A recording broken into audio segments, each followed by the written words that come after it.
Diseminasi aksi nyata program pendidikan guru penggerak. Kita bisa bertanya nanti sama Ibu Xiaomi. Saya kira Ibu Xiaomi bersedia untuk memberikan semacam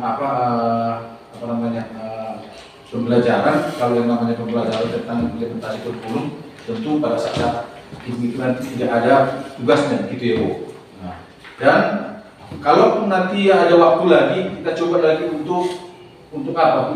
Kita buat sesi baru lagi ke depan di awal-awal tahun ajaran baru nantinya, karena apapun katanya yang disampaikan oleh narasumber kita Ibu Xiaomi dalam hal ini saya kira masih masih minim, tapi itu saya kira sudah bisa membuka wawasan kita tentang terkait dengan implementasi kurikulum Bapak Ibu.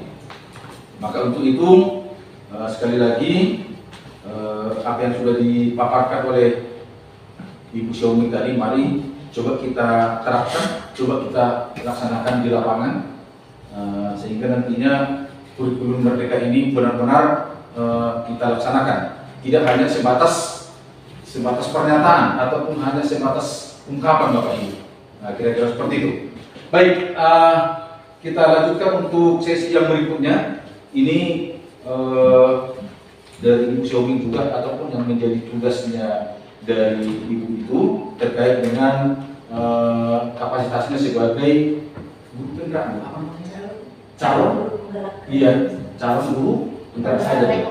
Iya, calon guru penggerak rekognisi. Ini ada tambah dari rekognisi. Jadi mari sama-sama kita juga menyimak dan memahami apa nanti yang mau disampaikan ini terkait dengan diseminasi aksi nyata program pendidikan guru penggerak. Jadi kalau diseminasi itu, kalau berdasarkan Kamus Bahasa Indonesia, itu penyampaian informasi kalau tidak salah. Penyampaian informasi, penyampaian ilmu pengetahuan ke halayak ramai. Apa yang sudah dikerjakan oleh seseorang itu, apa yang sudah diteliti, maka itu akan diinformasikan ke orang halayak ramai. Kira-kira seperti itu. Nah, nanti sama-sama kita dengarkan. Mudah-mudahan ini juga menjadi modal kita juga nantinya di dalam proses kita melaksanakan program pembelajaran kita di sekolah kita ini. Dan saya kira ini juga ada kaitannya dengan kurikulum Merdeka ya kita. Iya, jadi hanya beda-beda sedikitnya ini. Maka untuk itu tidak panjang lebar kami untuk menyampaikan pembukaan sesi yang kedua ini. Langsung saja saya kira Ibu Xiaomi untuk memaparkannya. Ya, itu ya Bu. Terima kasih kepala sekolah dan juga fasilitator pengadu saya kebetulan itu Pak Haryadi dari Sumatera Barat. Beliau itu langsung dari BGP Sumbar, Balai Guru Besar Sumatera Barat. Lanjut. Kemudian kita lihat apa itu budaya positif. Budaya positif itu adalah nilai-nilai atau kebiasaan-kebiasaan yang baik tentunya yang ada di sekolah yang berpihak kepada peserta didik agar peserta didik itu berkembang menjadi pribadi yang kritis, hormat, mandiri, dan sekaligus juga tanggung jawab. Jadi singkatnya, budaya positif itu adalah nilai-nilai, kebiasaan-kebiasaan baik yang ada di sekolah itu. Mari kita lihat sejenak, apa kebiasaan atau nilai-nilai baik yang ada di sekolah kita. Nanti akan kita lihat satu persatu. Ya, lanjut. Nah, supaya terjadi yang namanya budaya positif ataupun kebiasaan-kebiasaan baik, pertama kita harus ubah dulu paradigma berpikir kita. Kita ubah dulu mindset kita. Ya, Bapak Ibu. Maka di tengah itu ada sekolah. Kita jadikan sekolah itu menjadi rumah kedua bagi siswa. Dengan cara bagaimana? Membuat suasana yang menyenangkan.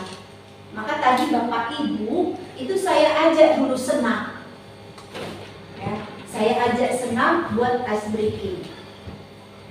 bukan mau mengajak ke tindakan seperti anak SD, bukan itu terlebih dahulu tujuannya, tapi membuat Bapak Ibu yang ada di ruangan ini senang dulu. Kalau sudah senang, apapun yang dikatakan oleh Bapak Ibu guru itu pasti akan bisa sampai. Kemudian di sekolah juga kita ciptakan yang namanya lingkungan positif. Ketika siswa terlambat, lalu siswa dihukum, kemudian apel pagi, lalu yang tidak hadir itu dipanggil ke depan, di depan teman-temannya. Pertanyaan, apakah ini lingkungan positif atau tidak? Ataukah ini justru mempermalukan siswa di depan banyak orang? Sehingga yang terjadi bukan perubahan pada diri anak. Esok atau esoknya terus orang-orang yang sama yang selalu dipanggil karena tidak hadir. Maka kita ciptakan lingkungan yang positif. Ya. Kemudian kalau sudah lingkungannya positif, anak merasa aman. Di rumah dia sudah tidak aman, penuh dengan tekanan, penuh dengan kegiatan-kegiatan, aturan-aturan yang ditetapkan oleh orang tua. Di sekolah, ketika dia bertemu dengan teman-temannya, dengan lingkungannya yang aman, dia merasa satu hari pun dia di sekolah gak masalah bagi kita. Dia menemukan ini menjadi rumah kedua. Jadi kita ciptakan yang pertama aman dulu. Lalu kalau sudah aman, maka terjadi yang namanya rasa nyaman. Kalau Bapak Ibu di depan tadi sudah kita lakukan yang namanya KM, ya, sosialisasi implementasi kurikulum merdeka. Kemudian Bapak Ibu sudah makan, lalu tiba-tiba diajak ice breaking, lalu disediakan juga kopi. Kebutuhan terpenuhi, enak tidak? Apakah kepikiran ke rumah cuci piring? Tidak. Fokus kita di sini. Jadi ciptakan dulu rasa aman dan nyaman bagi siswa. Lalu tujuannya apa? Tujuannya jelas.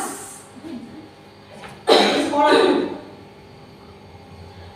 tujuannya adalah murid. Kalau keempat ini sudah ada di dalam sekolah itu, sekolah menyenangkan, lingkungannya positif, ada rasa aman, nyaman bagi siswa. Satu harian pun dia di sini, itu maka siswa akan memiliki yang namanya kemampuan bernalar kritis.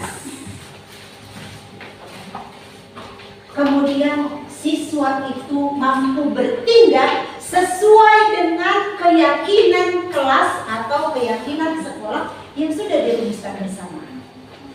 Selanjutnya, siswa akan bisa mencipta. Siswa punya yang namanya kemampuan inovatif. Guru juga kalau lingkungannya itu dirasa aman, nyaman, kemudian lingkungannya positif, menyenangkan, daya kreativitas, inovasi guru itu muncul. Tapi kalau di sana marba ada di sini, saling mengejek di sini, tumpul semuanya. Tapi kalau lingkungannya sungguh positif, ini kreativitas kita, ide-ide kita tuh bermunculan. Maka siswa pun demikian.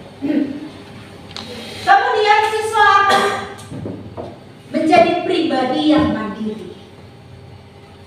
Dan siswa itu akan bertanggung jawab terhadap apapun perilakunya setiap hari. Lanjut. Kemudian supaya paradigma ini terjadi perubahan paradigma, terjadi perubahan pola berpikir, mindset kita, itu perlu kita pahami dulu makna disiplin. ya, disiplin.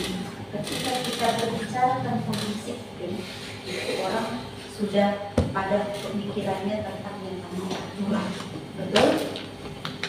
Taat, hukuman, penghargaan. Tapi sampai di sini kita akan lebih luas melihat yang namanya disiplin. Maka untuk itu disiplin yang selama ini kita terapkan lebih kepada yang namanya stimulus respon. Ada stimulus kita merespon. Siswa terlambat lalu saya meresponnya dengan berikan hukuman, dengan memberikan penghargaan ketika dia melakukan sesuatu yang baik. Maka sekarang ini kita buat yang namanya teori kontrol. Teori kontrol.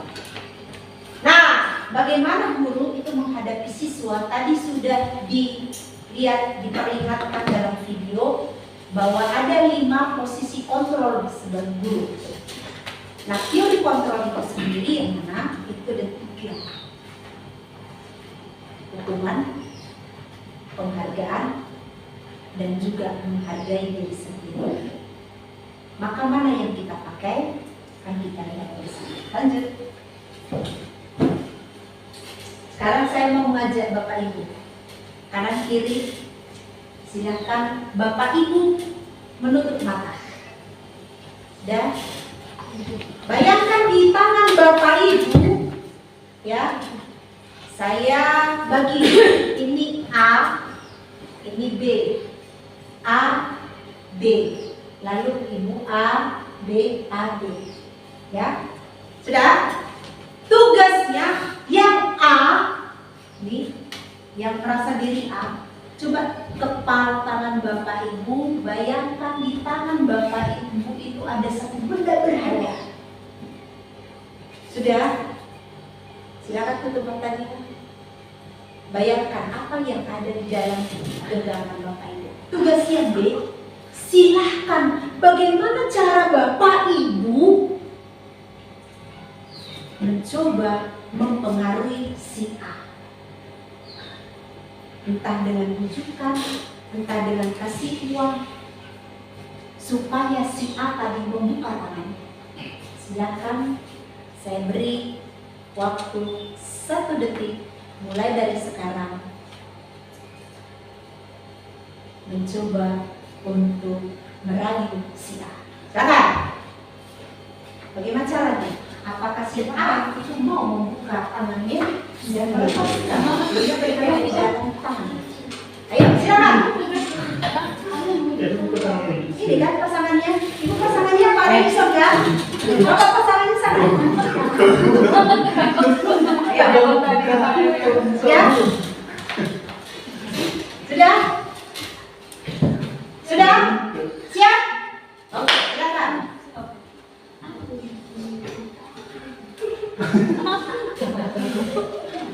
Kenapa? Bingung. Oke, sekarang gantian. Ini B, di dalam tangannya ada benda berharga. Bapak Ibu genggam benda berharga. Silakan A pengaruhi bagaimana caranya, entah menggelitik dengan merayu, dengan kasih uang, dengan memarah atau memaki-maki. Silakan sampai Bapak Ibu bisa mempengaruhi si A sehingga si A mau membuka apa yang di dalam diri. Silakan.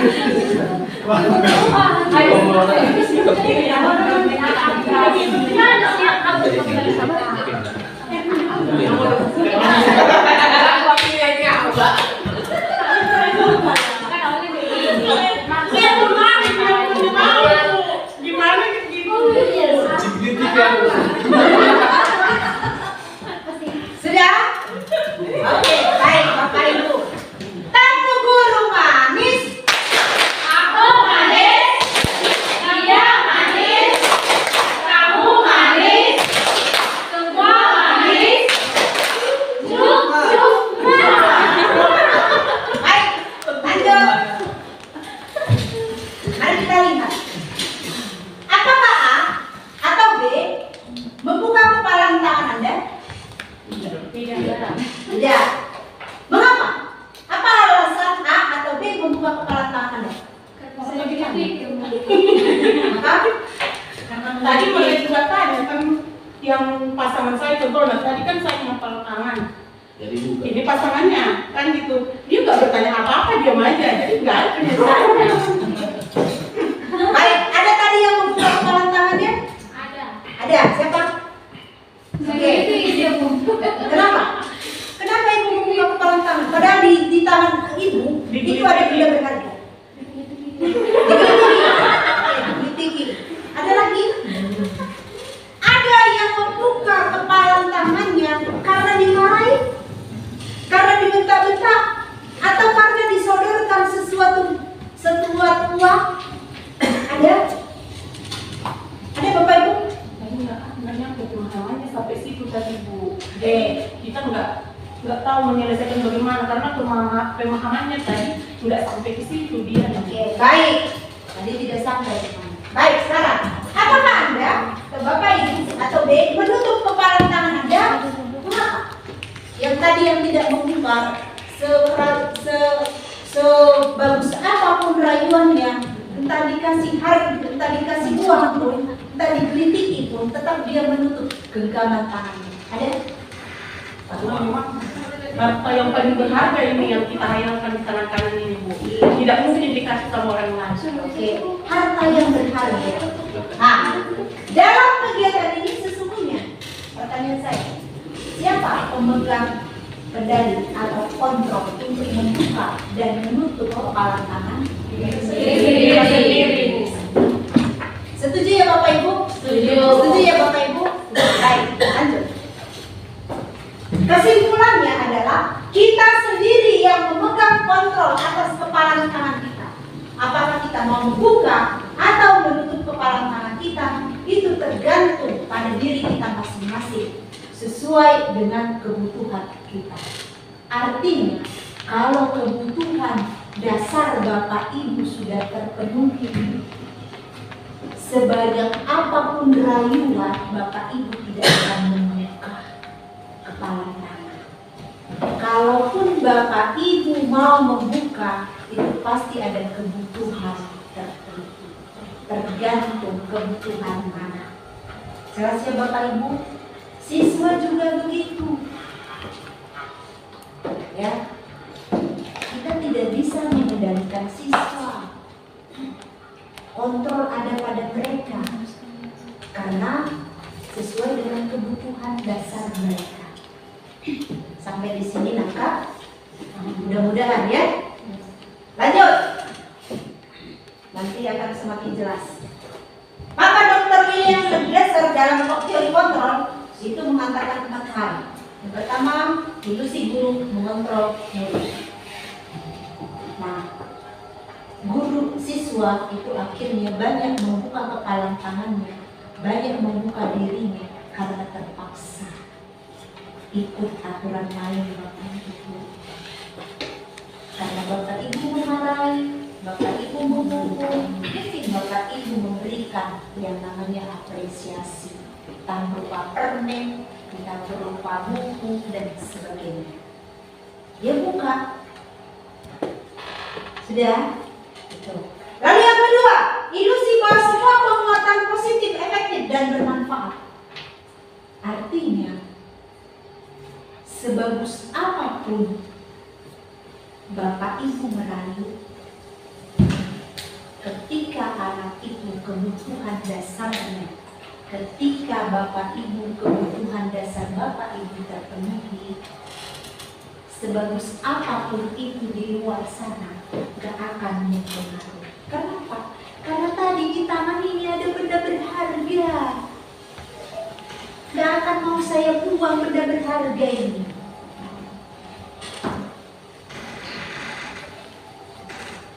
Nangkap ya Bapak Ibu? Karena saya punya nilai. Ya, saya punya nilai. Nilai itu banyak. Tetapi di kurikulum Merdeka itu hanya 6 nilai. Beriman, bertakwa kepada Tuhan Yang Maha Esa, dan berakhlak mulia, nomor 1. Maka sebagus apapun rayuan Bapak Ibu kepada saya, kalau hari Minggu saya tetap ke gereja. Kan punya nilai. Bapak Ibu tawarkan pun uang 1 juta, nggak usah gereja, kau di uang 10 miliar buat. Saya katakan tidak, saya punya nilai. Saya harus ke gereja, beriman, bertakwa kepada Tuhan yang Maha Esa. Maka nilai saya tidak boleh Anda beli. Sudah Bapak Ibu? Nilai yang kedua dari problem belajar Pancasila itu berkebinekaan global. Sekalipun saya sudah melanglang buana, sekalipun sudah saya belajar, bahkan pergi ke luar negeri sana, saya tetap akan bertindak sesuai dengan perilaku Indonesia. Contoh, ketika saya bertemu dengan orang lain, saya tidak cipika-cipiki kiri kanan lalu bibir ketemu bibir. Atau saya pakai baju sedikit agak terbuka. Itu di luar. Tapi budaya di kita itu tetap mempertahankan yang namanya adat. Sampai sini jelas Bapak Ibu? Mudah-mudahan ya. Lalu ilusi bahwa kritik dan membuat orang merasa bersalah dapat menguatkan karakter. Jadi tadi Bapak Ibu dalam 5 posisi kontrol, tadi salah satunya adalah buruk pembuat rasa bersalah. Dan akhirnya apa yang terjadi ketika kita menangani siswa dengan menempatkan diri kita pada posisi pembuat rasa bersalah, maka yang tumbuh karakter anak, dia akan mempersalahkan diri. Saya jelek, saya bodoh. Dan itu yang terjadi pada siswa kita.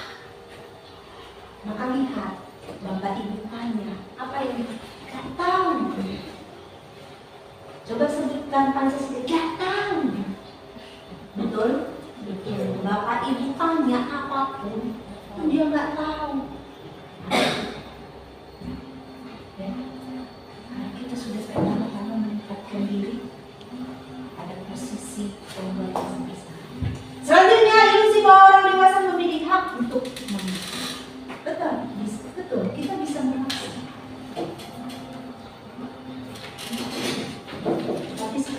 Tapi sekali lagi saya katakan, bahwa yang namanya manusia itu tidak bisa dikontrol. Kalaupun Bapak Ibu berhasil memaksa seseorang, memaksa siswa, itu karena kebutuhan dasar mereka. Contoh, tadi saya mendengarkan Pak Niku Silaban bercerita, pacarnya sudah hilang, ini hilang, bonus Siregar hilang, bonus Juliet hilang.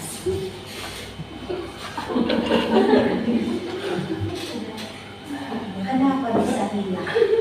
Padahal besoknya pesta. Ada apa dengan wanita ini? Berarti ada kebutuhan dasarnya yang tak terpenuhi oleh pria ini, oleh keluarganya si pria ini. Mungkin dia merasa tertekan. Padahal kebutuhan dasarnya dia butuh diterima, butuh kasih sayang pacarnya dari keluarga besarnya. Atau juga mungkin dia butuh kebebasan. Mungkin selama ini terlalu protektif sekali, sehingga tidak ada kebebasan. Maka mari Bapak Ibu, jangan terlalu menjas tindakan seseorang. Lihat dulu apa kebutuhan dasarnya, sehingga dia bertindak demikian. Selesai Bapak Ibu? Lanjut, sampai di sini jelas ya? Lanjut. Kemudian perubahan paradigma stimulus respon yang kita lakukan dari kemarin itu ini, stimulus respon. Siswa terlambat, ini stimulusnya, ya. Lalu kita meresponnya dengan cara ini. Sekarang di kurikulum merdeka yang kita pakai adalah kontrol. Ya. Nah, mari kita lihat di stimulus respon itu dikatakan kita mencoba mengubah orang agar berpadan sama dengan kita. Jadi kita mengubah siswa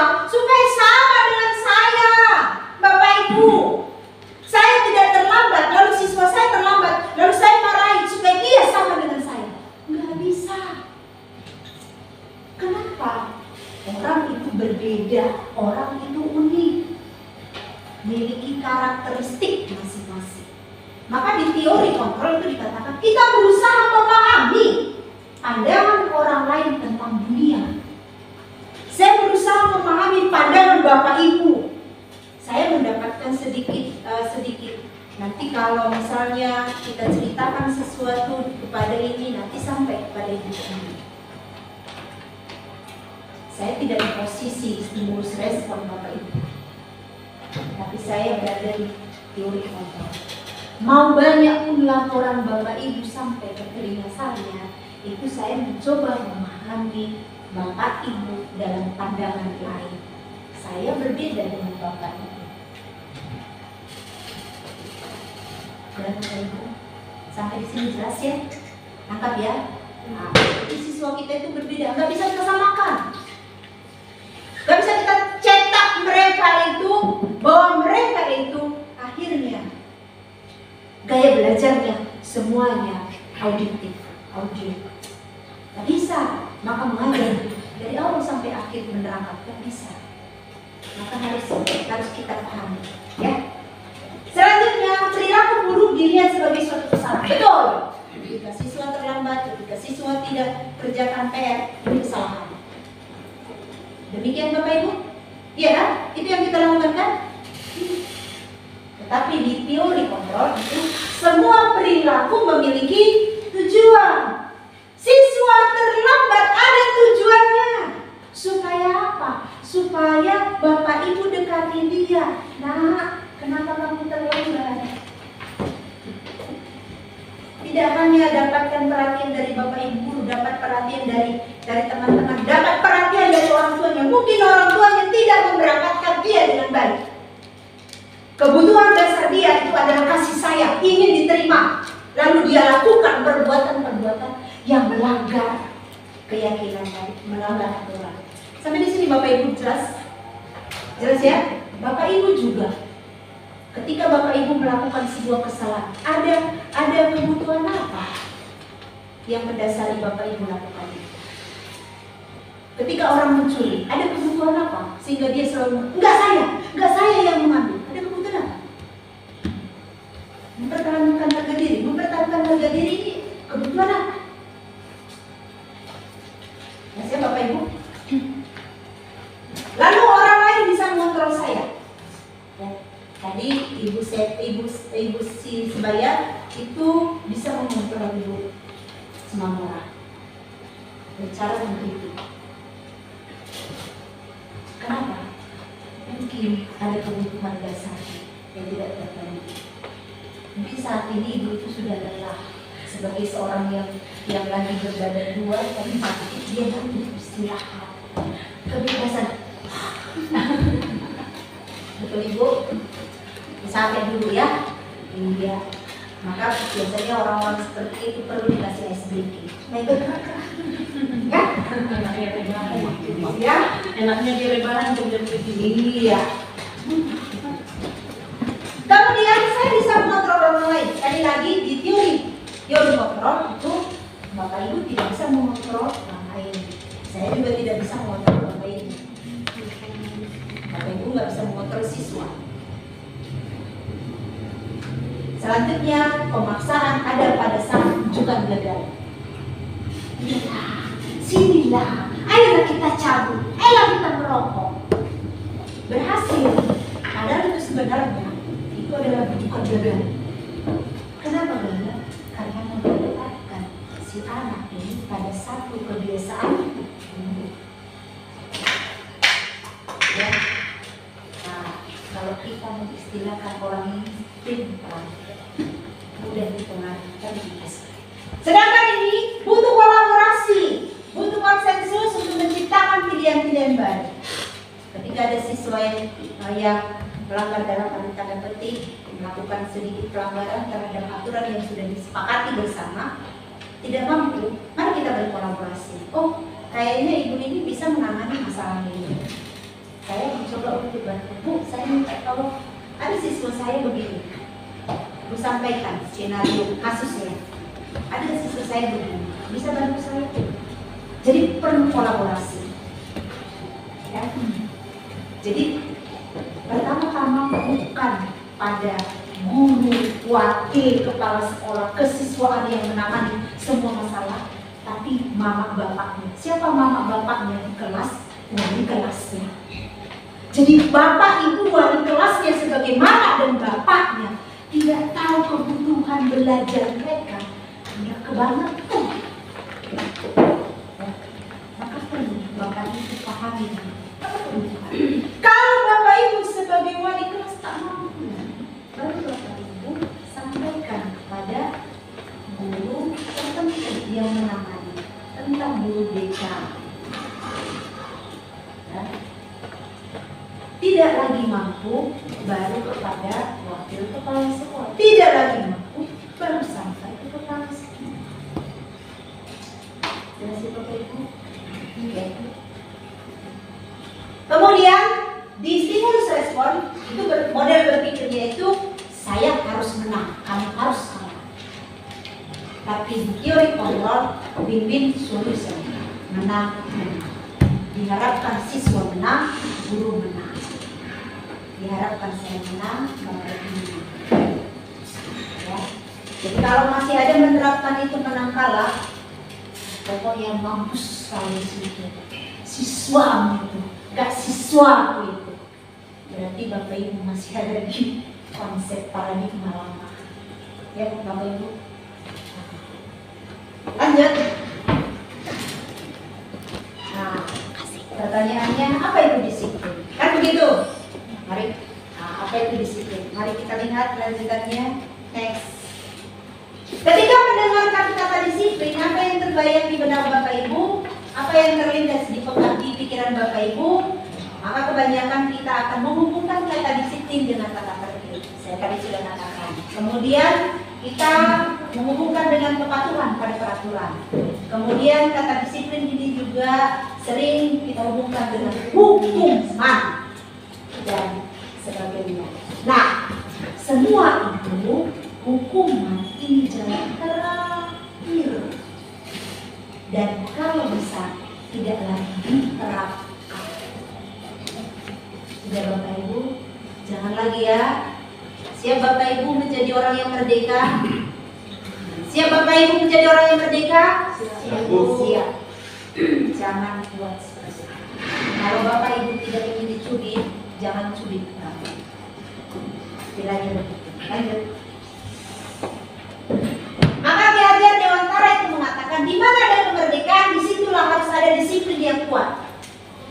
Sungguh disiplin itu bersifat self-disiplin, yaitu kita sendiri yang mewajibkan kita dengan sekeras-kerasnya, tetapi itu sama saja.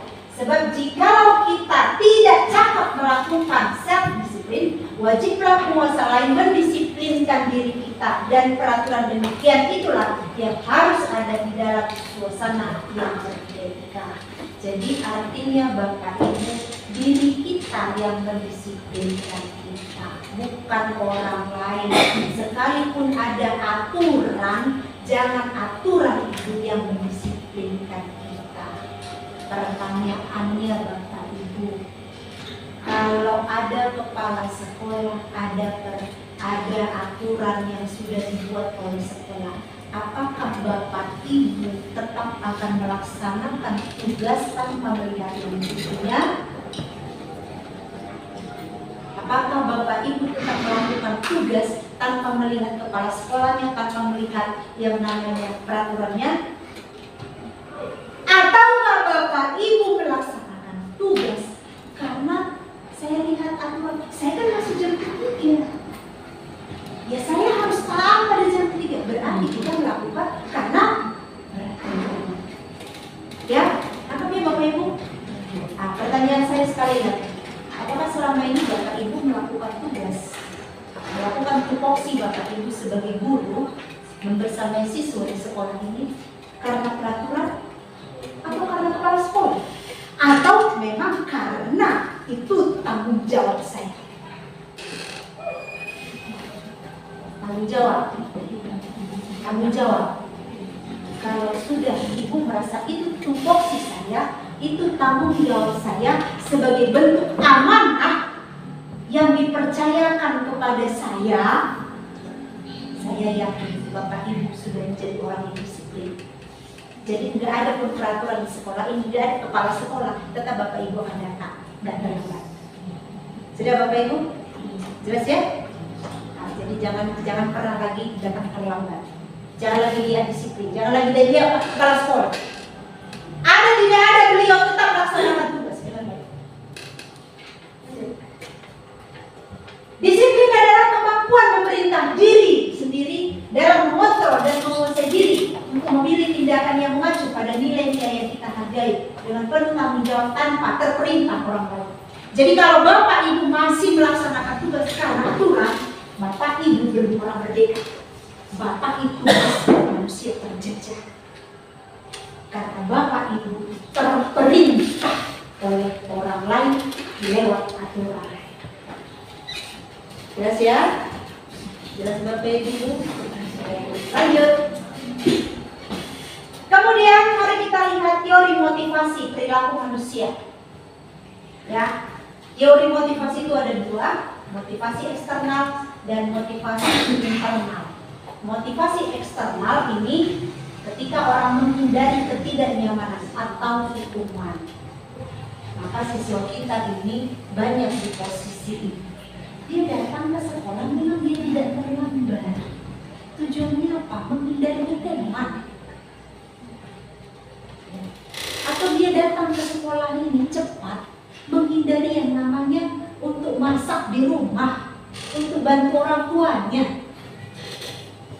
Belum pada motivasi internal. Nah, Bapak Ibu, apakah Bapak Ibu melaksanakan tugas itu memang karena kesadaran Bapak Ibu bahwa ini tupoksi saya, bukan karena dimarahi kepala sekolah. Ya.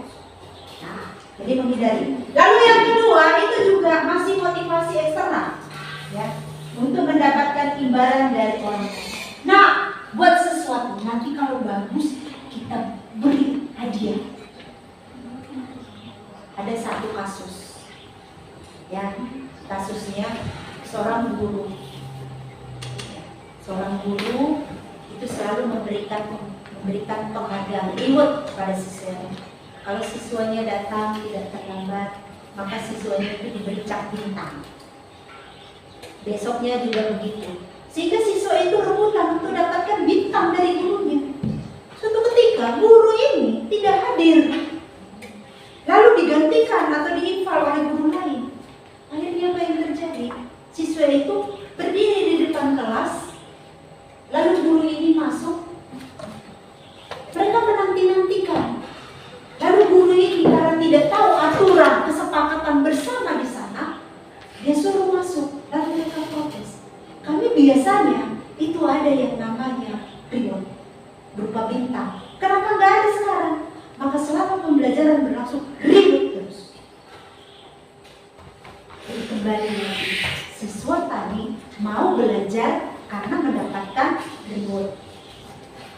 Bagus ini ada kalanya bagus, tapi ada kalanya tidak, tergantung. Jadi Bapak Ibu punya anak, ya, jangan pernah beri hadiah, jangan pernah janjikan hadiah. Dia akan tergantung ini, melakukan sesuatu karena hadiah, bukan karena kesadaran diri. Sudah Bapak Ibu jelas ya? Jadi Bapak Ibu kerjakan tugas Bapak Ibu. Jikalau suatu ketika Pak Kepala Sekolah itu kasih reward, ini lain cerita. Bukan itu tujuan Bapak Ibu. Itu bonus. Ya, bonus. Tiba-tiba Bapak Ibu dipercaya untuk diklat, itu bonus. Tapi pertama-tama Bapak Ibu laksanakan tugas bukan dapatkan itu. Ya. Lalu yang bagusnya itu mana? Itu adalah motivasi internal, di mana anak atau kita sendiri menghargai diri kita. Saya akan menjadi orang seperti apa jika saya melakukan? Kalau saya datang tidak terlambat, saya datang tepat waktu, orang akan mengatakan dia disiplin. Ya. Maka Bapak Ibu, sekalipun kita sekolah di negeri, tetaplah mental kita dalam arti tanda petik, ya, tetaplah mental kita mental Katolik. Kenapa sekolah Katolik tetap menjadi candu buat orang lain? Disiplinnya. Contoh,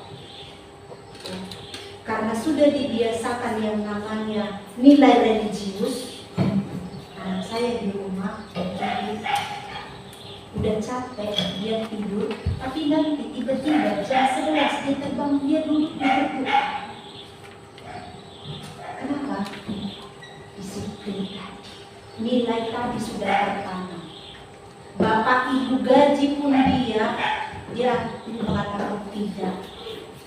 Maka sekalipun kita di sekolah mengajar di negeri, jangan mental kita mental negeri. Jangan menjadi orang yang terima gaji mentah. Sudah Bapak Ibu? Sudah? Kelas ya? Sudah diri Bapak Ibu. Lanjut. Karena itu kita lihat beda antara hukuman, konsekuensi, dan restitusi. Hukuman itu biasanya sesuatu yang menyakitkan, harus terjadi. Kemudian konsekuensi itu sesuatu harus terjadi. Sedangkan di restitusi itu merupakan pilihan. Tadi sudah kita lihat contoh, nanti akan semakin jelas. Lalu kalau hukuman itu tidak nyaman untuk murid, anak atau anak, dan ini untuk jangka waktu panjang, maka ada satu pengalaman yang sampai saat ini membekas dalam hidup saya. Ya. Membekasnya dalam hidup saya sampai saat ini. Peristiwa itu SD. Tapi itu ternyata udah sampai saya usia seperti ini, itu masih terbawa sampai sekarang dan mempengaruhi saya menjadi orang yang minder, orang yang nggak percaya diri. Walaupun Bapak Ibu lihat saya di sini berdiri, nggak ada itu omong kosong, itu tidak, itu memang nyata. Ini mempengaruhi. Peristiwanya apa? Ketika saya dibunuh, siapa yang membunuh? Teman-teman saya. Kasusnya saya itu dikatakan anak yang wajahnya disambar petir. Dan kemudian teman-teman saya juga mengatakan saya itu lahir hasil perselingkuhan. Bapak Ibu coba dengarkan begitu, ini direkam baik, sangat baik, itu harus saya rekam. Lalu tiba-tiba saya menjadi seorang guru. Kemudian saya berhadapan dengan siswa yang notabene juga pernah melakukan hal seperti itu. Dia katakan apa? Ibu sana, tolong cari karena mama kakaknya itu selingkuh. Maka akhirnya apa? Saya marah pada diri saya sendiri. Marah pada diri, marah kepada mama dan bapak saya yang mempersalahkan mereka, marah kepada Tuhan. Lalu saya mengatakan apa kepada Tuhan?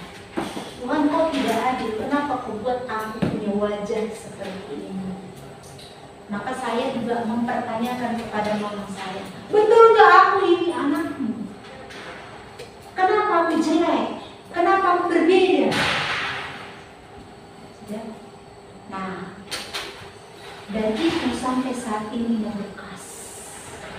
Walaupun Bapak Ibu lihat saya menjadi orang yang percaya diri, tapi ketika saya pertama kali ampun,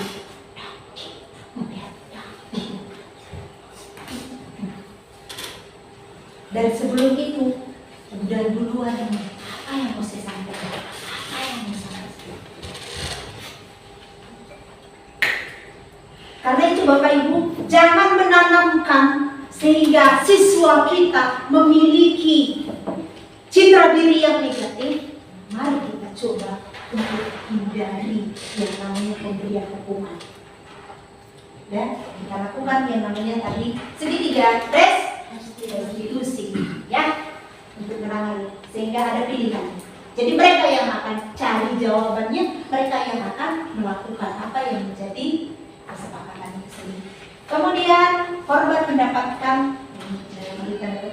korban mendapatkan ketidakadilan. Jadi korban bisa diabaikan, lalu korban itu mendapatkan ganti. Jadi tadi seperti segitiga restitusi yang saya lakukan, si Hari temannya ini itu kan mendapatkan ganti. Dia kan punya nilai bahwa yang namanya nyontek itu adalah dosa. Nyontek itu adalah satu tindakan tidak jujur pada diri, tidak jujur pada sesama, tidak jujur kepada Tuhan. Maka dia ambil, dia serahkan kepada bapak ibu, kepada ibu yang mengawas. Kan begitu ceritanya kan? Lalu ini merasa tersinggung, dia pukul dan sebagainya. Lalu ini yang tadinya dipukul, kemudian dikata-katain, itu akhirnya mendapat ganti ketika direspon yang namanya segitiga restitusi. Si anak ini yang mengatakan, aku minta maaf ya. Pergantian. Sudah? Jelas ya? Lanjut. Murid atau anak itu akan tersakiti, itu murid. Kalau konsekuensinya, kalau kita berikan semacam sanksi, ya, itu murid juga akan dibuat tidak nyaman. Lalu kalau kita menggunakan yang namanya segitiga restitusi, anak itu mendapatkan penguatan. Artinya dia menjadi pribadi yang kuat untuk kembali masuk dalam kelompoknya. Tujuannya dari segitiga restitusi, dan nanti pun tidak akan terjadi pembulian dari teman-temannya. Oke? Kemudian perilaku itu pasif agresif meningkat. Kemudian di konsekuensi penguatan hanya bertahan dalam jangka waktu pendek. Lalu di segitiga restitusi itu masalah perpecahan. Ya? Ini lanjut. Kemudian mari kita lihat keyakinan kelas. Salah satu ya budaya positif itu sendiri menanamkan nilai-nilai atau kebiasaan baik. Mari kita buat keyakinan kelas. Nanti Bapak Ibu, ketika Bapak Ibu masuk ke kelas, duluan ajak mereka merumuskan keyakinan kelas. Tempel keyakinan kelas.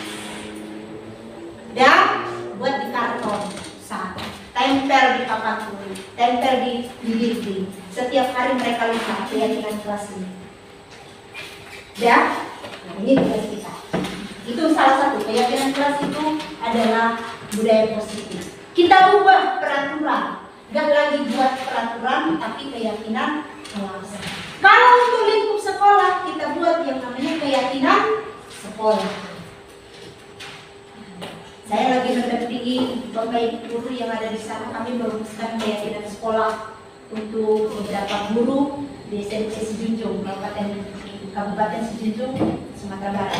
Jadi kita rumuskan. Lalu kita buat spanduk besar keyakinan sekolah. 1, siswa begini-begini. 2, siswa begini. Lalu kita tempelkan. Sehingga siapapun yang masuk lokasi itu membaca keyakinan kelas. Keyakinan sekolah. Ya, Bapak Ibu. Nah, apa itu keyakinan kelas? Keyakinan kelas itu adalah nilai-nilai kebajikan universal yang disepakati secara tersirat dan tersurat, lepas dari latar belakang suku, agama, bahasa maupun agama.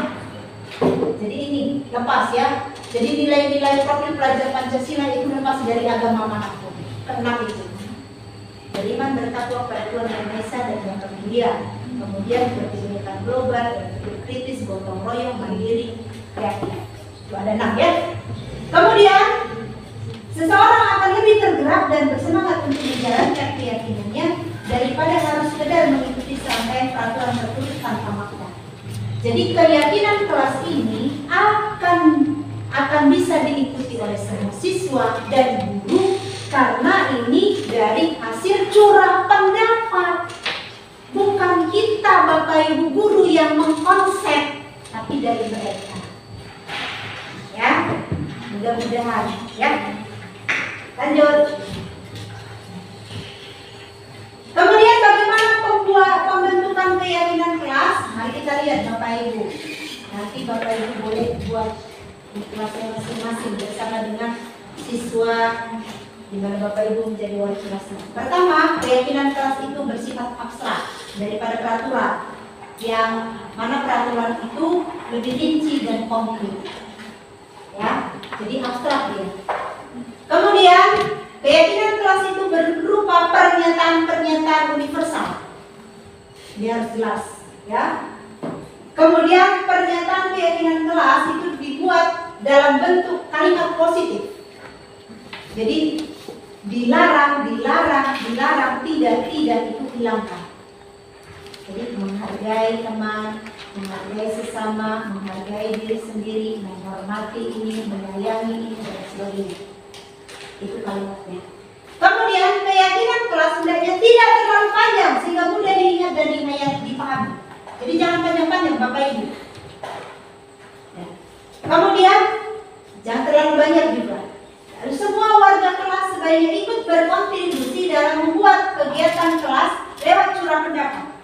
Jadi semua Bapak Ibu minta pendapat anak-anak siswa, sehingga tidak ada satupun yang merasa terabaikan dan dianaktifkan.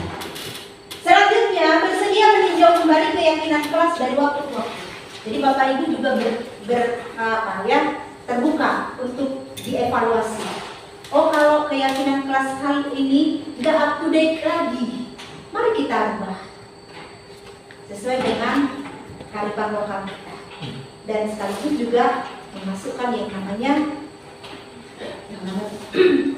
abad 21. Ya, pendidikan abad 21. Lanjut. Nah, mari kita lihat peraturan. Beda peraturan dengan keyakinan. Nah, peraturan itu selalu, misalnya contohnya, selalu kembalikan buku ke tempatnya. Contohnya,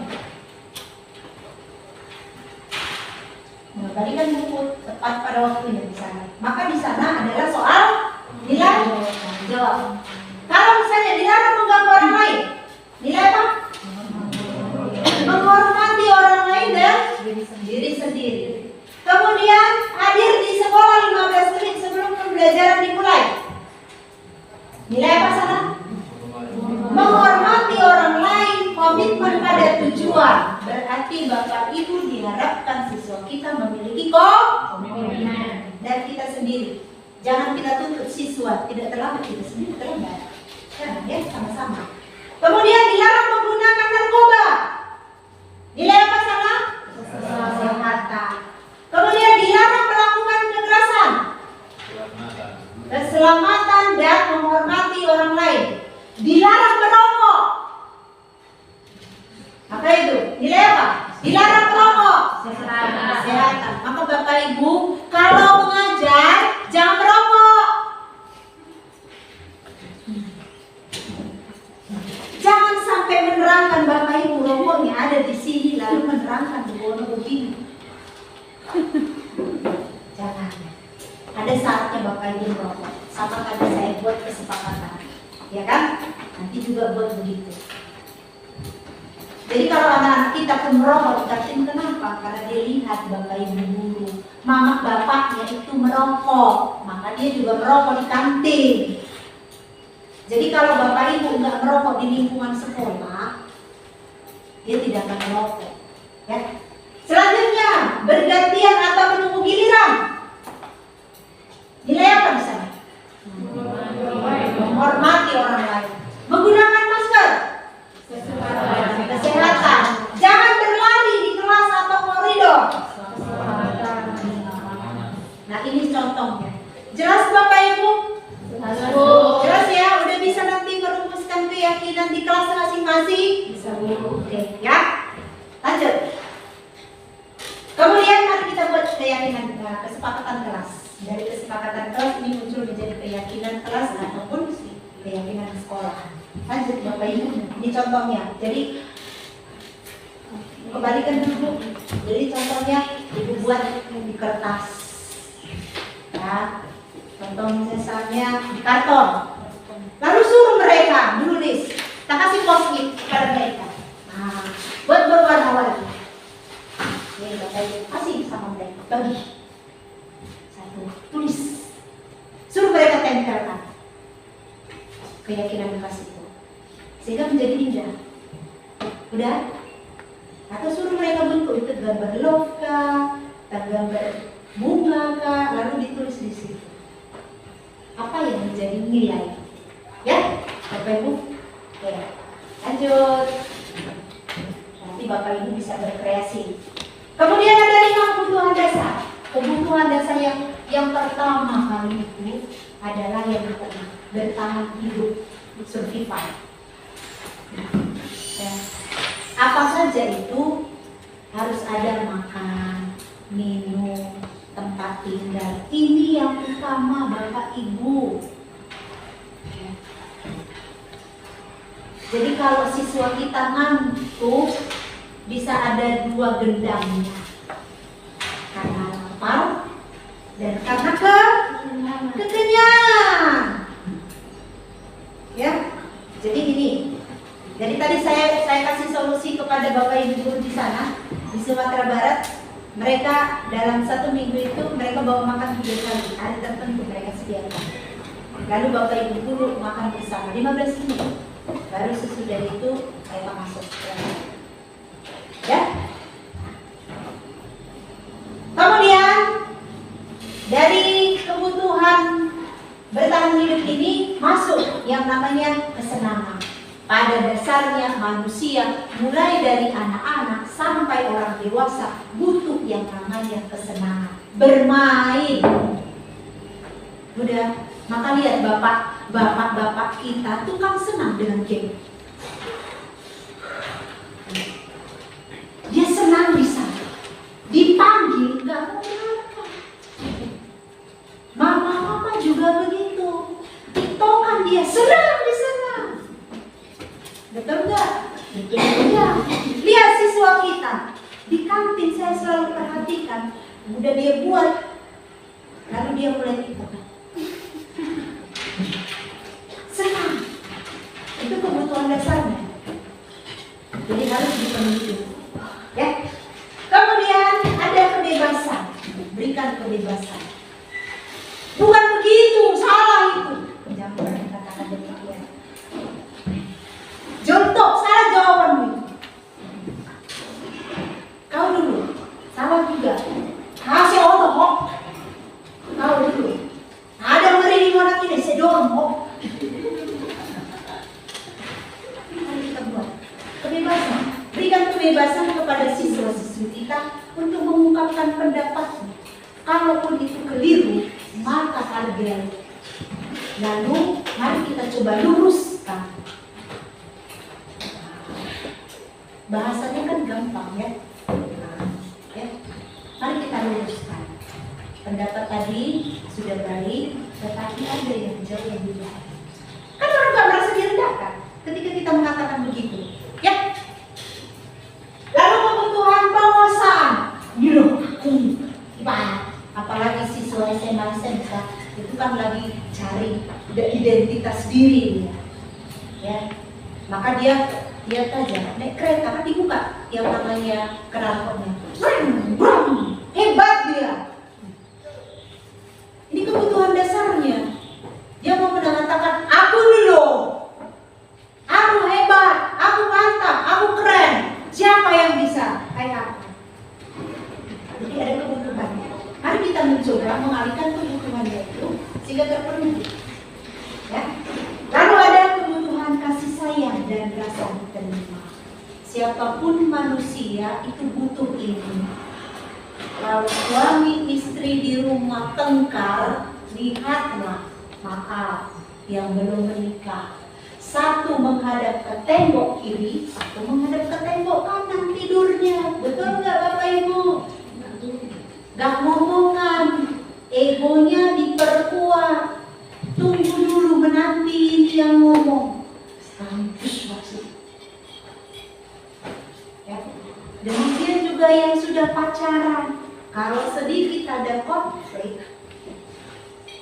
dia berharap pacarnya ini duluan minta maaf. Tahu-tahu ya pacarnya ini pun tak mau.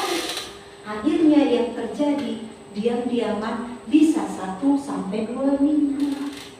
Tunggu ada orang lain yang mendamaikan.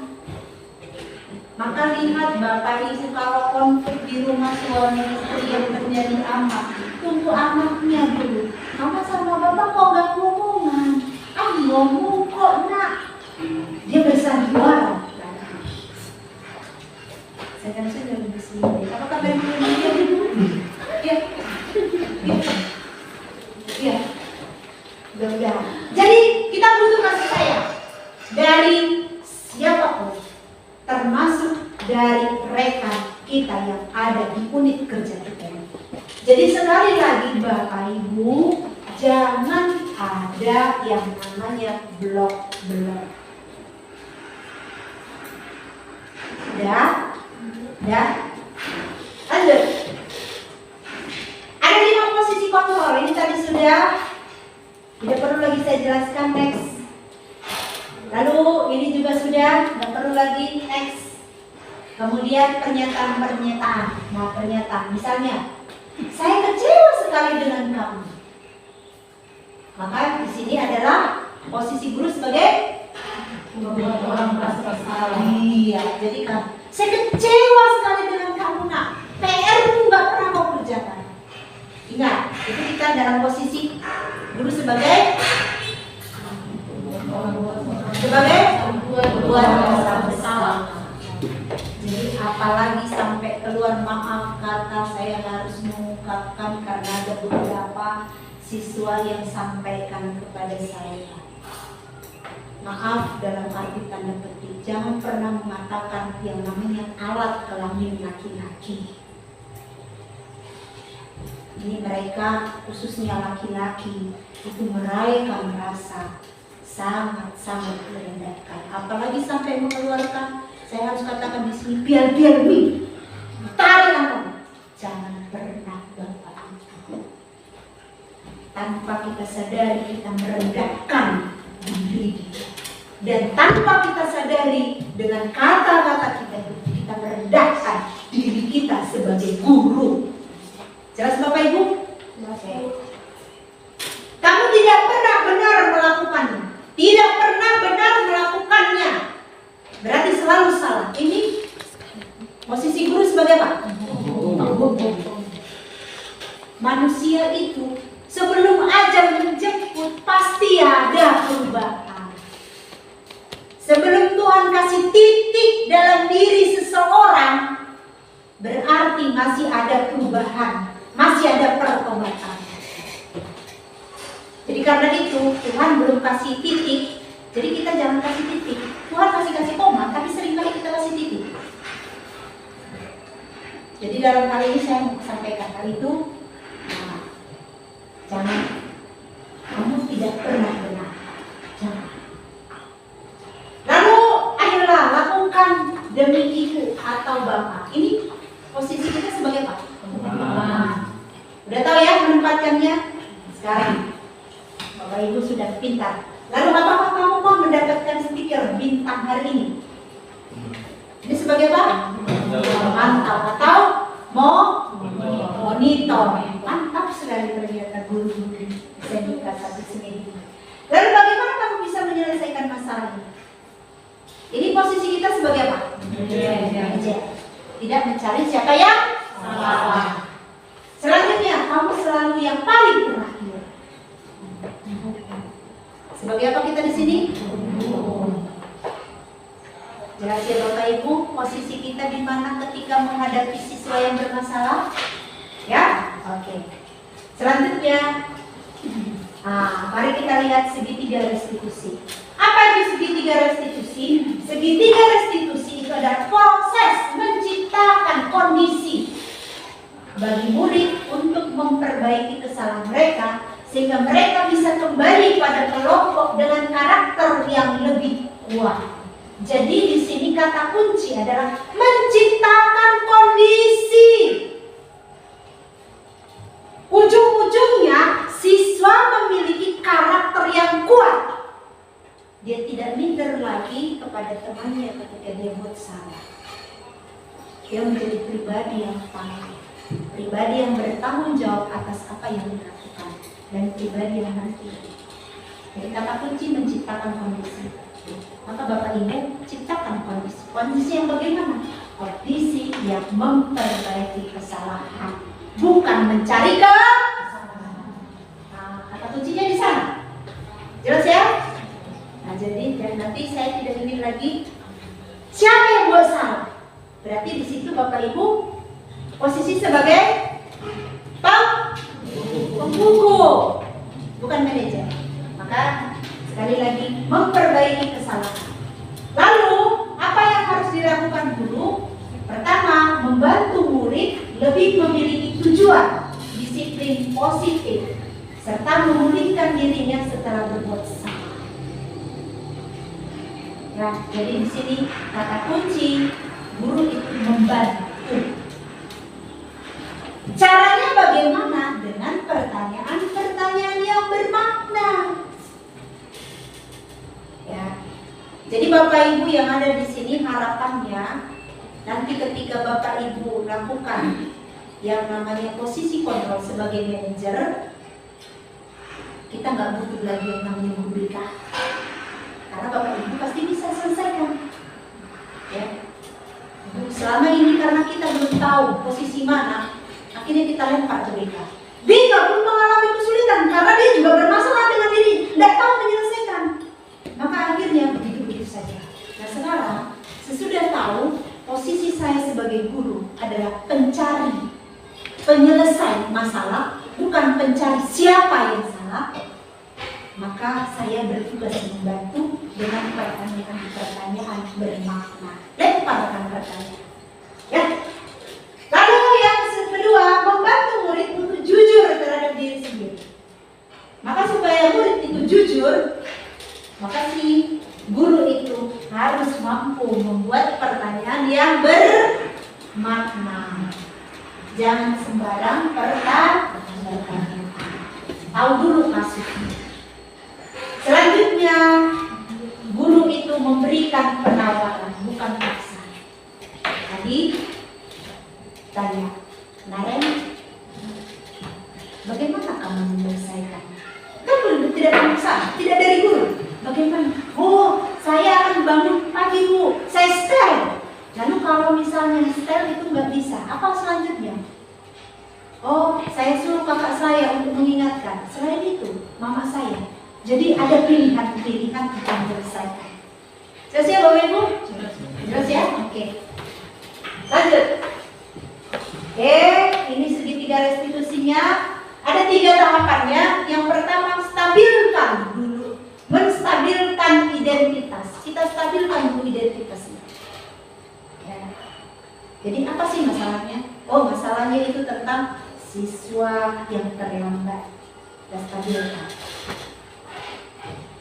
Baru kita tunjuk. Maka langkah selanjutnya adalah validasi tindakan yang salah. Menurut kamu, kalau kita pembelajaran jam 7.30,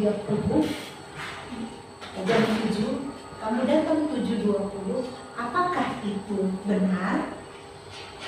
Oh enggak Bu, bagaimana Bu? Saya begini, apa langkah yang kamu mau? Sudah? Sudah ya? Oke. Lalu terakhir itu adalah kita tanyakan. Keyakinan kelas mana? Kembalikan mereka keyakinan. Keyakinan kelas mana yang kamu langgar? Oh tadi saya tidak menghormati orang lain, tidak menghormati diri sendiri. Lalu apa langkah yang mau kamu lakukan? Jadi ada 3 langkahnya. Yang pertama, kita stabilkan dulu identitasnya, masalahnya kita stabilkan. Atau istilah yang mudah, kita petakan dulu masalahnya di mana. Udah, Bapak Ibu, petakan.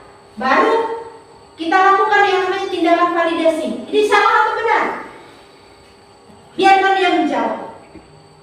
Lalu sesudah itu kita kembalikan pada keyakinan kelas yang sudah dirumuskan bersama. Lalu nanti dia akan lakukan apa tindakan?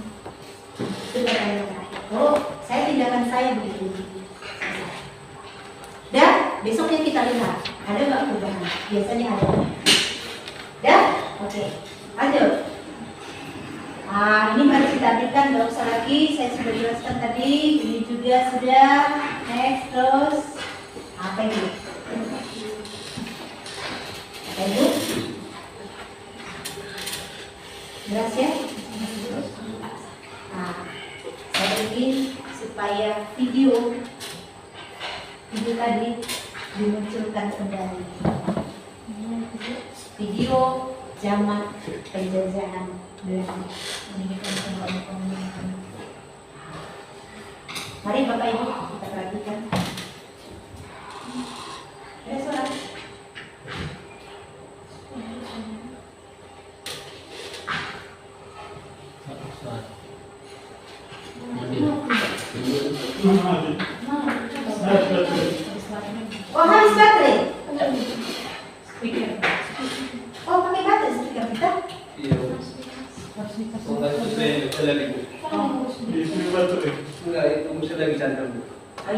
itu di sana. Jadi yang empat.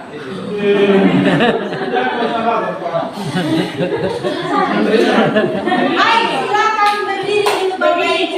Siswa satu gitu. Ya, silakan berdiri Bapak Ibu. Bapak Ibu pasti hafal yang namanya Pancasila. Apa itu Pancasila? Dasar. Ya, dasar negara. Ayo, kalau bersama-sama, saya yakin Bapak Ibu tidak ada yang salah. Semuanya benar. Karena Bapak Ibu itu adalah guru. Ya, mari kita coba Pancasila. Ketika saya buat begini, langsung katakan Pancasila. Siap ya? 2, ya. Pancasila. 1, ketuhanan yang Maha Esa. 2, kemanusiaan yang adil dan beradab. 3, persatuan Indonesia. 4, kerakyatan yang dipimpin oleh hikmat kebijaksanaan dalam persoalan kebangsaan. 5, keadilan sosial bagi seluruh rakyat Indonesia. Mantap. Sekarang saya tuju satu persatu mengucapkan satu kata dari Pancasila. Contoh, ya ketika saya buat begini semua mengucapkan Pancasila. Lalu nanti satu. Kemudian saya tuju ketuhanan yang Maha Esa. Siap? Siap ya? Oke. Sama kayak taksi.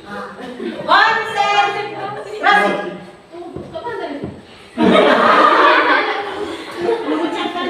Mengucapkan satu kata dari Pancasila.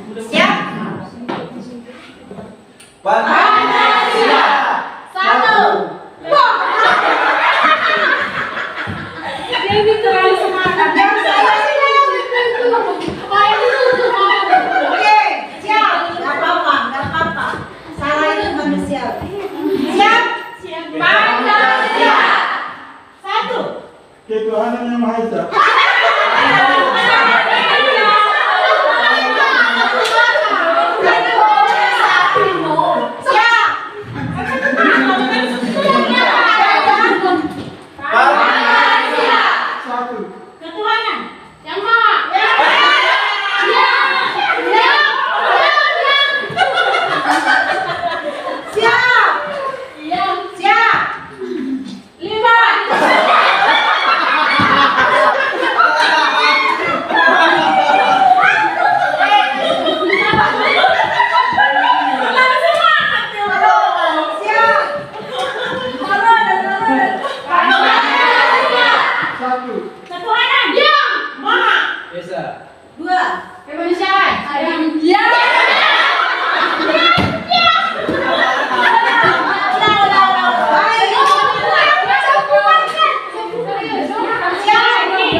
Siap, ulang. Siap. Konsentrasi.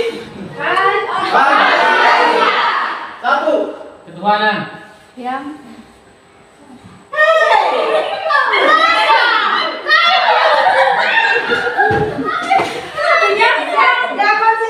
Kamu siswa manis. Aku manis. Saya manis. Kamu manis. Semua manis. Aku semua. Siap. Oke.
Bintang besar, bintangnya polisi. Bintang 3, bintangnya Pak Jaksa. Bintang 7, obat sakit kepala. Oke, siap. 2, 3, ya. Bintang kecil, bintangnya TNI. Bintang besar, bintangnya polisi. Bintang 3, bintangnya Pak Jaksa. Bintang 7, obat sakit kepala. Yuk, yuk.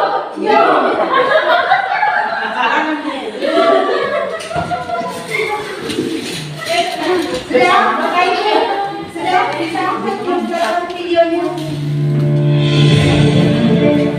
Salam dan bahagia Bapak Ibu calon guru tunggal. Video ini akan menggambarkan tentang pendidikan zaman kolonial, sekaligus menjadi pengantar bagi Anda untuk berefleksi kembali perjalanan pendidikan Indonesia dari zaman kolonial hingga saat ini.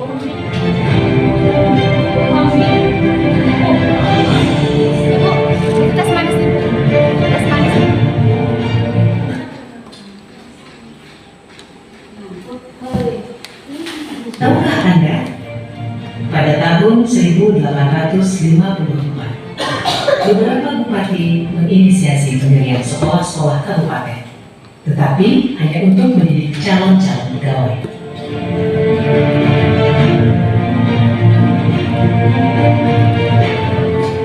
Kemudian tahun yang sama, lahirlah sekolah-sekolah Bumi Putra yang hanya mempunyai 3 kelas. Rakyat hanya diberikan pelajaran membaca, menulis, dan berhitung seperlunya, dan hanya mendidik orang-orang pembantu dalam mendukung usaha dagang mereka.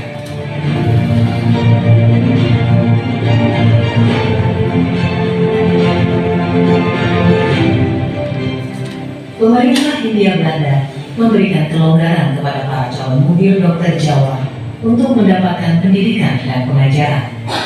Namun, tahukah Anda mengapa?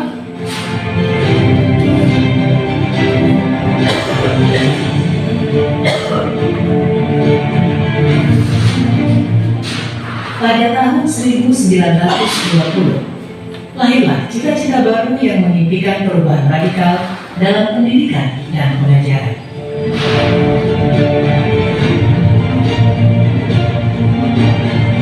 Dan pada tahun 1922, lahirlah Taman Siswa di Yogyakarta sebagai sebuah gerbang emas kemerdekaan dan kebebasan kebudayaan berbangsa.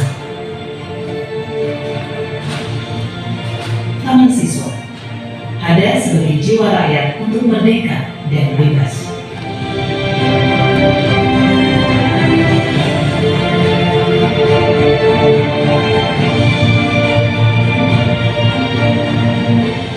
Lalu, apakah kita sudah merdeka?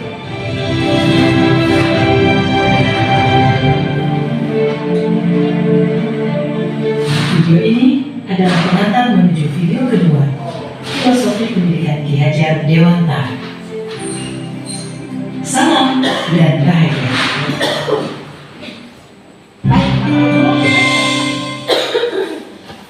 Jadi ternyata pokok pendidikan kita itu 3 serangkai. Salah satunya siapa? Iya, dengan trilogi pendidikannya yang dikenal dengan nama Budi Handayani, Madio Manungkasa. Ayo, Ingaso sumtu. Jadi yang pertama sumtu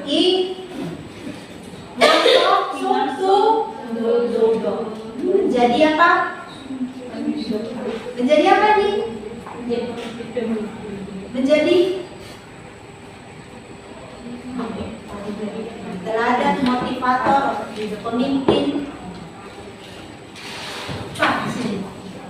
Bapak Ibu, tugas Bapak Ibu sebagai pendiri pendidikan itu harus kita pahami.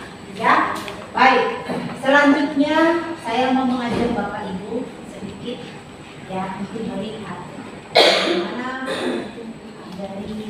dari identitas gunung es.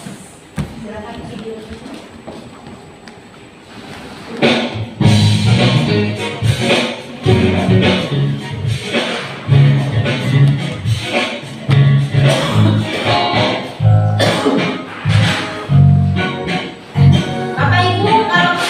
Video ini berisi tentang diagram identitas gunung es yang menjelaskan konsep penumbuhan karakter.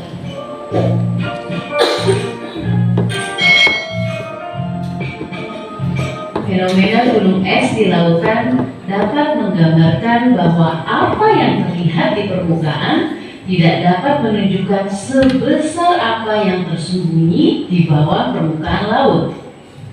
Gunung es mengajarkan bahwa kita tidak cukup hanya mempertimbangkan sesuatu dari apa yang terlihat di permukaan saja. Fenomena gunung es ini akan kita gunakan untuk mengumpamakan bagaimana proses perubahan perilaku dan penumbuhan karakter manusia terjadi. Bagian gunung es yang terlihat di permukaan air sebanyak-banyaknya hanya sebesar 12%. Bagian itu adalah bagian karakter yang dapat terlihat oleh orang lain dan disadari oleh diri sendiri. Sisanya sebesar 88% berada di bawah sadar, berada di dalam diri masing-masing orang. Perlu usaha tersendiri untuk melihatnya, apalagi mengubahnya. Di bawah permukaan laut, sebagai bagian terbesar gunung es ada dalam diri tiap manusia.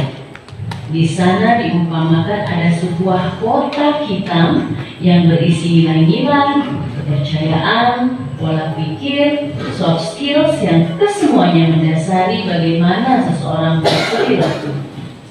Kotak hitam ini adalah identitas hakiki, identitas sebenarnya dari diri seorang manusia tersembunyi. Jadi, karakter yang dapat kita lihat atau yang terlihat dari seseorang sesungguhnya didasari oleh perilaku-perilaku yang berulang telah ia lakukan sehingga akhirnya menjadi kebiasaan-kebiasaan. Kemudian kebiasaan-kebiasaan itu secara kumulatif menjadi gambaran umum karakter seseorang. Fenomena gunung es ini juga turut menggambarkan lingkungan di mana karakter bertumbuh. Ada bagian es yang muncul di permukaan yang menggambarkan lingkungan yang terlihat, kasat mata, bersifat fisik, dan dapat disadari. Ada pula bagian es yang berada di bawah permukaan yang menggambarkan lingkungan yang tidak terlihat, tidak kasat mata, bersifat psikis, dan tidak begitu saja mudah untuk disadari. Dua lingkungan itulah yang mempengaruhi karakter seseorang dan perlu kita maksimalkan pengaruhnya dalam menumbuhkan karakter seorang manusia. Dalam menumbuhkan karakter, kedua lingkungan tersebut dapat kita sederhanakan sebagai pengkondisian dan pembiasaan, baik lingkungan fisik maupun psikis, baik secara eksplisit maupun implisit. Ada dua jalan utama dalam melakukan pengkondisian dan pembiasaan untuk menumbuhkan perilaku dan kebiasaan yang positif maupun yang negatif, yaitu lewat jalan keteladanan dan lewat jalan sistem atau aturan. Komitmen untuk melangkah melalui dua jalan utama itulah yang perlu dilakukan secara konsisten agar efektivitas pengaruh lingkungan pada apa yang ada di dalam otak kita identitas terus meningkat, mempengaruhi perilaku demi perilaku hingga akhirnya bertumbuh menjadi karakter yang baik. Selamat belajar mengelola proses perubahan perilaku. Selamat menumbuhkan karakter baru. Baik Bapak Ibu, sedikit. Tadi kalau kita lihat gunung es, berapa persen? 12%. Yang sadar? 12%. Lalu sisanya 88%.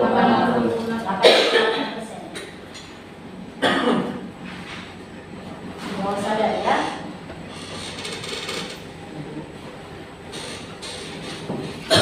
Yang 88% ini apa saja itu? Kepercayaan, pola pikir, kemudian kebiasaan, kepercayaan, nilai-nilai. Tiga ini akan bisa apabila ada, ayo, apa tadi?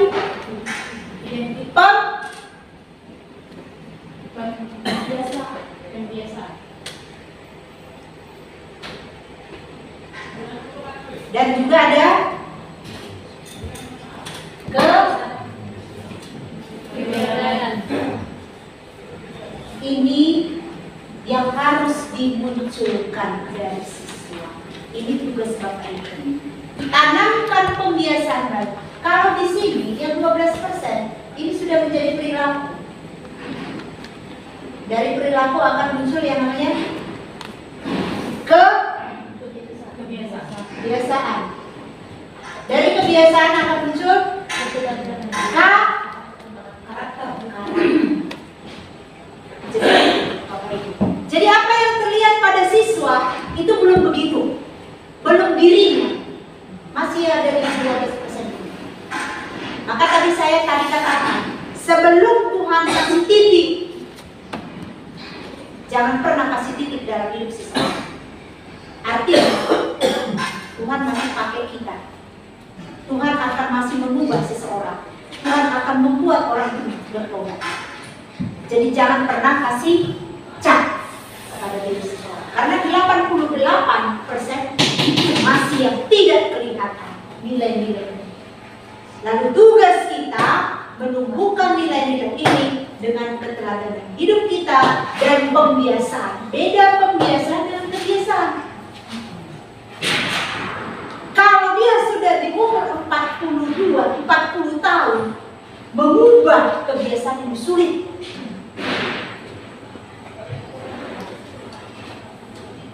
Butuh 40 tahun lagi dia berubah. Maka di bawahnya ini masih muda. Maka tumbuhkan pembiasaan baru. Tumbuhkan keteladanan. Jadi kalau kita mengharapkan siswa kita pakai seragam yang baik, kita juga pakai seragam yang baik. Jangan datang ke sekolah pakai sendal. Walaupun nanti Bapak Ibu kelelahan, jangan pakai sendal. Tunjukkan Bapak Ibu marwahnya sebagai guru, penuntun, pamong. Sudah Bapak Ibu? Ya. Jelas? Jangan sakit hati Bapak Ibu, saya hanya sedikit. Supaya kita tahu, oh saya itu sekarang udah tahu bahwa saya itu pamong. Saya itu adalah penuntun. Kalau saya penuntun, maka saya harus jadi contoh, jadi teladan. Kalau siswa saya datang ke sekolah nggak pakai seragam, berarti karena saya. Kalau siswa saya merokok, berarti karena saya. Kalau siswa saya terlambat, karena saya. Kalau siswa saya tidak aturan, berarti karena saya. Jadi kembalikan ke sini. Sudah Bapak Ibu? Jelas ya?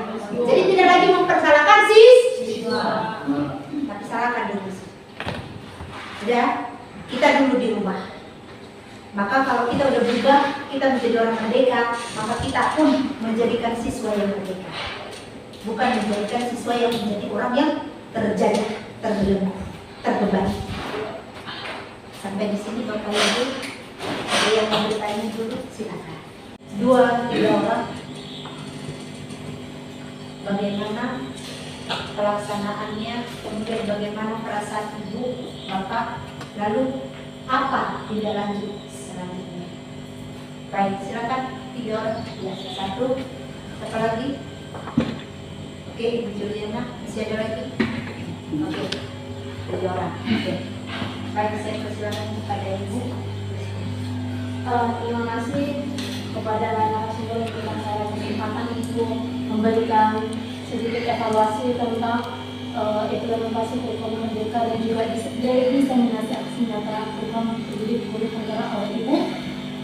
Di sini saya sendiri mendapatkan banyak hal yang ternyata yang masih belum bisa saya lakukan, yang mana setelah Ibu memberikan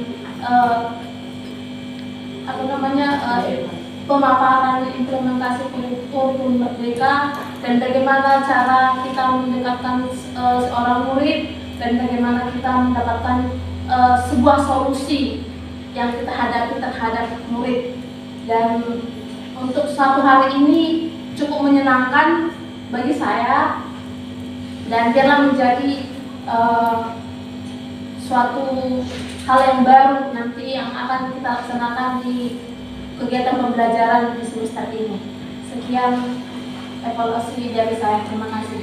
Terima kasih Ibu Modestu. Silakan Ibu Juli. Baik, dari kegiatan implementasi kurikulum merdeka yang telah kita ikuti pada hari ini, saya pribadi sebagai guru sudah disadarkan bahwa selama ini kita belum merdeka sebagai guru.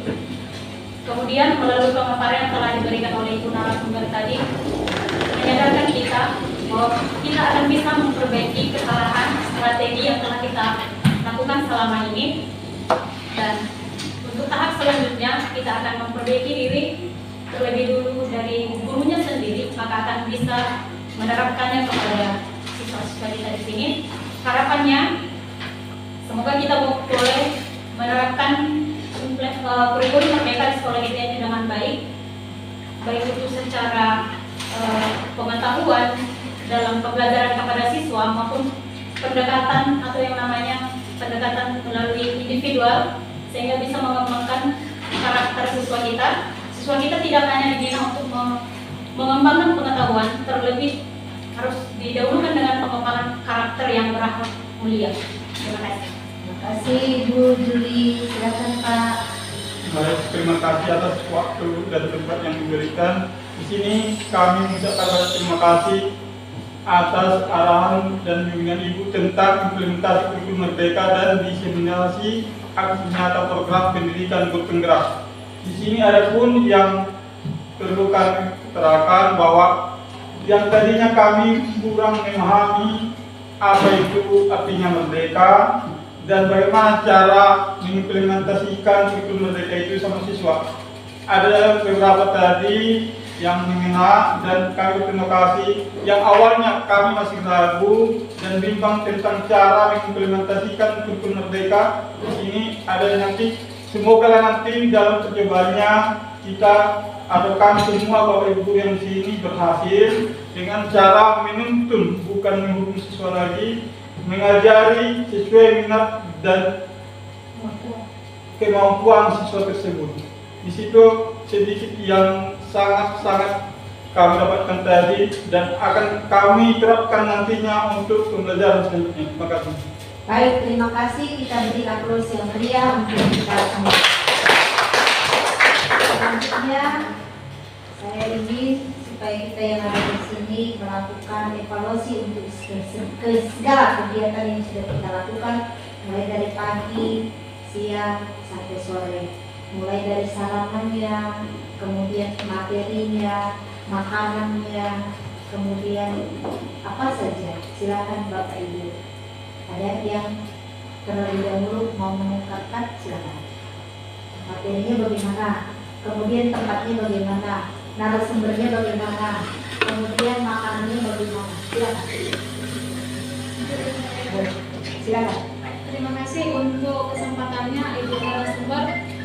Kami sangat mengapresiasi untuk penyampaian Ibu mulai dari pagi sampai sore hari. Dibandingkan umur Ibu dengan umur kami yang jauh lebih tua, Ibu tetap semangat ternyata dalam menggali ilmu lebih dalam lagi. Kami sangat merasa malu sebenarnya, umur kami masih jauh lebih muda, tapi pengetahuan Ibu sudah lebih banyak dan Ibu lebih semangat. Untuk penyampaian materi sudah cukup bagus ya Bu, Ibu semuanya menguasai apa yang Ibu paparkan, sehingga kami lebih mudah untuk mengerti, dan apapun yang kami tanyakan Ibu menjawab dengan sedetail mungkin. Dan pada saat kami di jam-jam kritis kami mengantuk, Ibu langsung tanggap bagaimana penglihatan kami sebenarnya, bagaimana wajah kami menanggapi hasil pemaparan Ibu. Ibu langsung mengambil metode lain, langsung explicating seperti itu. Jadi saya sendiri udah dari awal sampai terakhir ini saya tidak merasakan ngantuk sekalipun. Makanya saya bilang, kalaulah ada kesempatan waktu-waktu yang akan datang, kami masih tetap ingin menggali ilmu lagi dari Ibu tentang bagaimana cara membuat RPP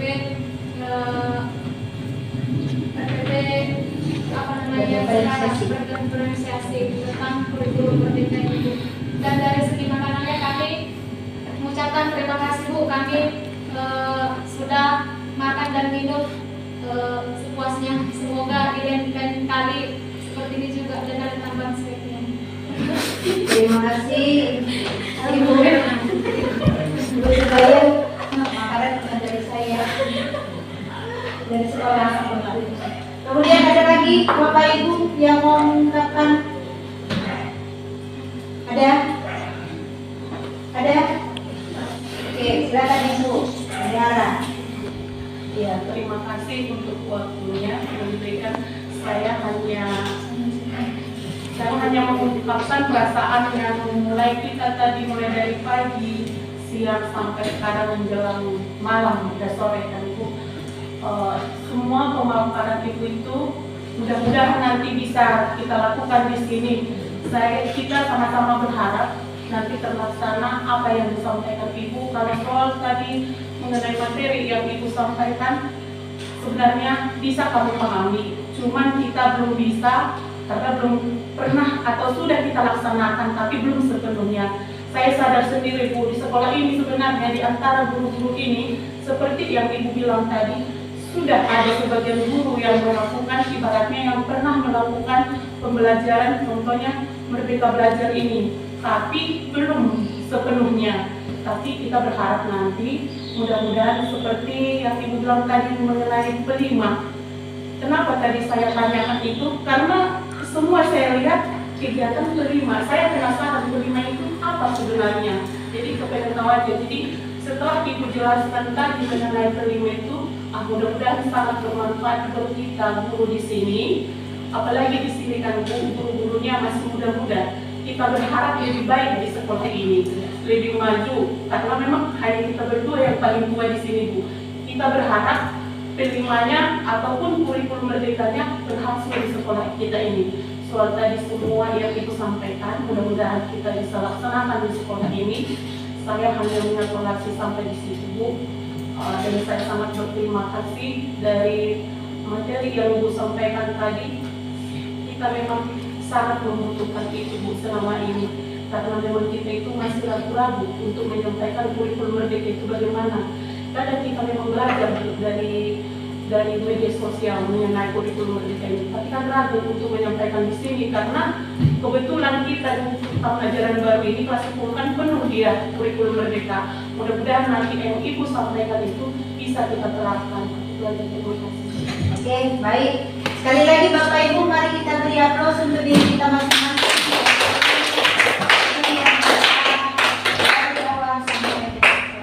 Jadi sekali lagi saya mengucapkan terima kasih sudah membantu saya dalam melaksanakan kegiatan diseminasi aksi nyata. Mudah-mudahan nanti 1,5 bulan lagi saya akan melakukan aksi nyata untuk modul 2.3 dan Desember nanti saya juga akan melaksanakan diseminasi juga untuk modul 3.3. Saya berharap Bapak Ibu membantu saya, dan saya berharap di modul 2.3 nanti kita sudah punya yang namanya komunikasi belajar SMK Negeri 1 Simpang Bumi. Terima kasih. Ibu,